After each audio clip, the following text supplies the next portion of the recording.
Welcome back students in our channel Pooja Maths Point. Today we will introduce different type of sets. First of all finite set. Finite set हम किस set को बोलते हैं?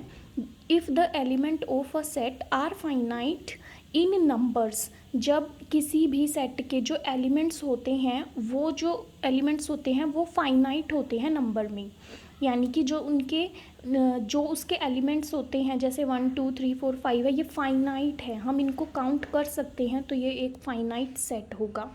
Next one है infinite set. If the element of a set are infinite in number, अगर किसी भी set के एलिमेंट्स इनफाइनाइट होते हैं जिनको हम काउंट नहीं कर सकते, तो उस सेट को हम बोलते हैं इनफाइनाइट सेट। जैसे the set of all natural numbers, तो नेचुरल नंबर 1 2 3 4 5 अप टू ये कहाँ तक जाएगा we don't know, so it is an infinite set.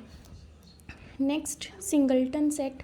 A set consist third one is a singleton set, a set consisting of only one element. अब इस set के नाम से ही आपको पता चल जाएगा सिंगल, यानी कि जिसके अंदर सिर्फ और सिर्फ वन एलिमेंट हो, सिंगल एलिमेंट हो, उसको हम क्या बोलते हैं? Singleton set.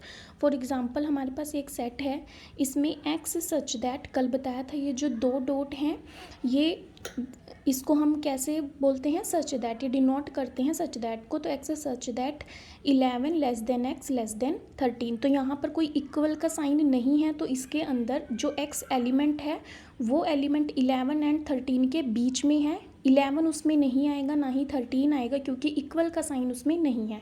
तो 11 एंड 12 के बीच में हमारा सेट आएगा 12, यानी कि एक ऐसा सेट है जिसमें एक सिंगल एलिमेंट है जो कि 12 है, तो ये कौन सा सेट हुआ? Singleton set. नेक्स्ट है एम्प्टी और नल और वॉइड सेट। एम्प्टी सेट बोलो, नल सेट बोलो या वॉइड सेट बोलो, तीनों का मतलब एक ही होता है।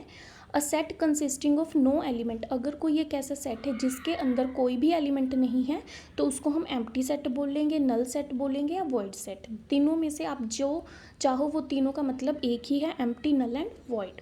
ठीक है, और इस सेट को हम डिनोट करते हैं बाय सिंबल फाई। ये जो होता है ये फाई भी बोलते हैं हम इस सिंबल को, और ये एम्प्टी सेट के लिए हम डिनोट करते हैं। लेकिन अगर देखो इसमें रिमार्क ये है कि अगर आपको कोई सेट ऐसे दिया है, सेट के अंदर एक एलिमेंट है 0, तो ये एक एम्प्टी सेट नहीं है। क्यों नहीं है? क्योंकि इसके अंदर एक एलिमेंट है जो कि 0 है। इस सेट ने एक एलिमेंट कंटेन किया हुआ है जो 0 है। सिमिलरली ये जो है ये इसको डिनोट करते हैं, एम्प्टी सेट को डिनोट करते हैं। लेकिन अगर किसी सेट के अंदर ये आ गया तो ये एक एम्प्टी सेट नहीं है। क्यों? क्योंकि इसने एक एलिमेंट फाई है उसको कंटेन किया हुआ है, इसके अंदर एक एलिमेंट आया है। कहने का मतलब ये है कि एम्प्टी, नल और वॉइड सेट के अंदर कोई भी एलिमेंट नहीं होगा, ना फाई, ना 0, ना अदर कोई भी element. Cardinal number of a finite set. Cardinal number को हम order of a finite set भी बोलते हैं।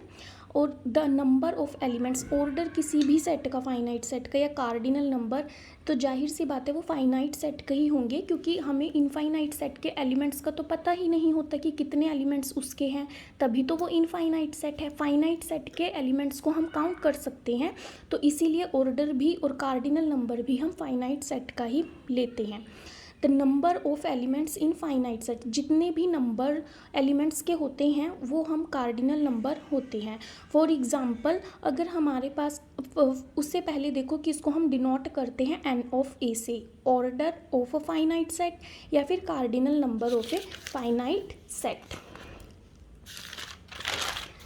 यहाँ पर देखिए इसके एग्जांपल, अगर हमारे पास कोई ए सेट है जिसके अंदर 4 5 7 8 है, तो हमने ये एक फाइनाइट सेट है जिसका हमें फर्स्ट एलिमेंट भी पता है, लास्ट एलिमेंट भी पता है, तो हम इनको काउंट भी कर सकते हैं 1 2 3 4, तो ये 4 हैं, तो हम इसको एन ऑफ ए लिखेंगे 5, यानी कि सॉरी 4। तो इसका मतलब क्या है? Cardinal number of set A is 4, या हम कह सकते हैं order of a finite set A is 4। Next है इक्वल सेट। इक्वल सेट हम कब कहेंगे? If every element of A is an element of B. Equal set के लिए दो सेट इक्वल हम कब बोलते हैं? जब एक ए सेट है और हमारे पास दूसरा सेट है बी, जब हर एक एलिमेंट ए का बी में हो और बी का हर एक एलिमेंट ए में हो, तब हम उस सेट को बोलेंगे कि वो एक इक्वल सेट है। फॉर एग्जांपल 3 9 27 है, तो अगर हम इसको लिख सकते हैं x such that 3 raised to power n, 3n, यानी कि हमारे पास यहाँ पर n लिख सकते हैं हम नेचुरल नंबर से। इसको अगर आप देखो 3 1 करेंगे, 3 2, 3 3, तो ये करके 3 ही आएगा, करके 9 आ जाएगा, उसको सॉल्व करोगे तो 27। तो इसलिए हमने इस सेट को इस तरह से लिख लिया। तो अब इसके अंदर ये चीज़ देखो कि इसका जो हर एक एलिमेंट है x, वो हमने इस तरह से लिया है कि वो 3n है। ठीक है, इसके लिए अब रिमार्क ये देखिए कि इक्वल सेट कब होंगे। मान लो आपके पास ये है, ये एक ए सेट है और ये सेट है आपका कोई बी है, 3 7 9 7 9 3। अब देखो अगर 3 ए के अंदर है तो 3 बी के अंदर भी आ रहा है। 7 और 9 अगर सेट ए से बिलोंग करता है तो 7 एंड 9 सेट बी से भी बिलोंग करता है। ठीक है, और इस इक्वल सेट के अंदर जो ऑर्डर होता है एलिमेंट का वो इमटेरियल होता है, यानी कि जैसे इसमें 3 जो है वो फर्स्ट प्लेस पे है, यहाँ पर वो थर्ड प्लेस पे है, तो वो ऑर्डर जो होता है वो इमटेरियल होता है, यानी कि हम उसको लिस्टेड कर सकते हैं एलिमेंट्स को इमटेरियल। बस बात सिर्फ इतनी है इक्वल सेट के लिए कि जो एलिमेंट ए सेट में होगा वही एलिमेंट हमें बी सेट में भी होना चाहिए, और अगर वो एलिमेंट कोई भी बी में है तो वो एलिमेंट ए में भी ज़रूर होना चाहिए। नेक्स्ट इसका रिमार्क ये है कि मान लो 2 4 8 ये हमारा एक सेट ए है और ये हमारा कोई सेट बी है, 2 4 4 8 8 2। तो अगर मैं कहूँ कि 2 एलिमेंट ए से है तो 2 एलिमेंट बी में भी है, 4 एलिमेंट ए में है तो 4 बी में भी है, 8 एलिमेंट ए में है तो 8 एलिमेंट बी में भी है।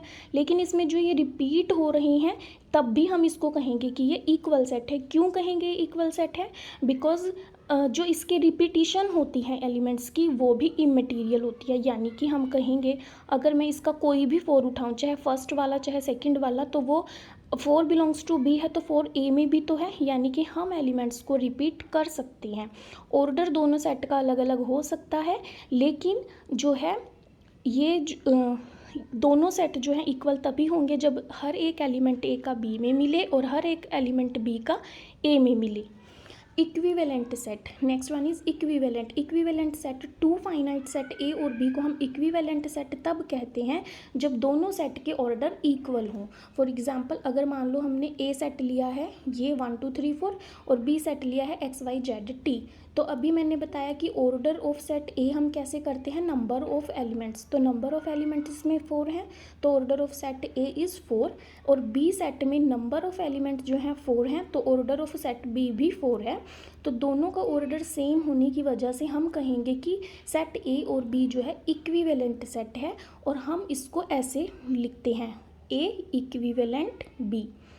सो गाइस आज के वीडियो में बस इतना ही। अगर आपको आज के वीडियो में किसी भी तरह का कोई भी डाउट है तो आप वो कमेंट बॉक्स में कमेंट करके पूछ सकते हो। Thanks for watching.